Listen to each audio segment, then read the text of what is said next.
তো আমার ছেলেকে নিয়ে আমি ঘুরতে গেছিলাম। তো এখান থেকে দেখি যে বেলুন বেলুন বল ফুটবল আর কি বিক্রি করতেছে। তো আমি ওখানে দাম জিজ্ঞেস করতে গেছিলাম। তো যাওয়ার পরে এখানে আর কিনা হইলো না। এরপরে দেখি যে আমার ছেলে আমাকে হারায় ফেলছে। তো ভাবলাম যে আমি ভিডিওটা করি সবার জন্য, যেন সবাই সতর্ক থাকে, এই জন্য যে ভিডিওটা করা আর কি। তো দেখতেছি তার নিজ মতোই সে হাঁটতেছে, কিন্তু আমাকে খুঁজতেছে, পাচ্ছে না। তো ভাবলাম যে ওর পিছে পিছে যাই, আর ভিডিওটা করি, দেখি এই কোন দিকে যায়। তো যাইতে যেতে দেখলাম যে না, ওই কিন্তু আসলে মেইন রোডের দিক দিয়ে যেতেছে, ব্রিজের দিকেও না উঠে কিন্তু মেইন রোড দিয়ে। তো ওর রাস্তা কিন্তু ওই মোটামুটি ঠিক চিনতে পারছে। তো এইভাবে হাঁটতেছে। আমি বললাম আর তাহলে আর ওরা ডিস্টার্ব করবো না, তো ডিস্টার্ব না করে দেখি ওই কোথায় যায়।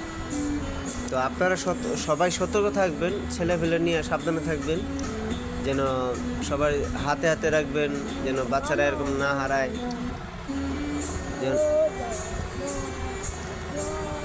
তো দেখতে পারতেছেন ওর মতো হাঁটতেছে, কিন্তু ওর পিছনে তাকাচ্ছে না। তো সবাই সতর্ক থাকবেন, সাবধানে থাকবেন, আর এই ভিডিওটা শেয়ার করবেন, আর পেজটা ফলো করে দিবেন। তো আপনাদের চোখের মাঝে যদি এই ভিডিওটা ভালো লাগে, তা আপনারা প্লিজ একটু শেয়ার করে দেবেন।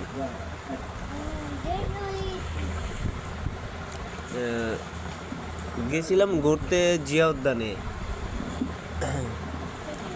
তো ওরা নিয়ে প্রতি সময়ই যাওয়া হয়, ঘুরতে যাওয়া হয়, কিন্তু ওর মতো খেলাধুলা করে।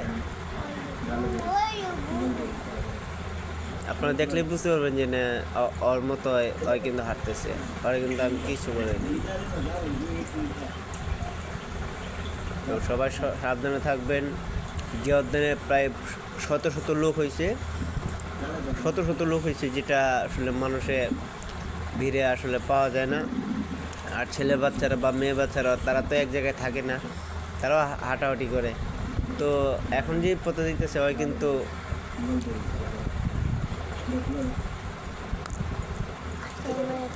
দেখতে পাচ্ছি ওই কারো কিন্তু খুঁজে পাচ্ছে না।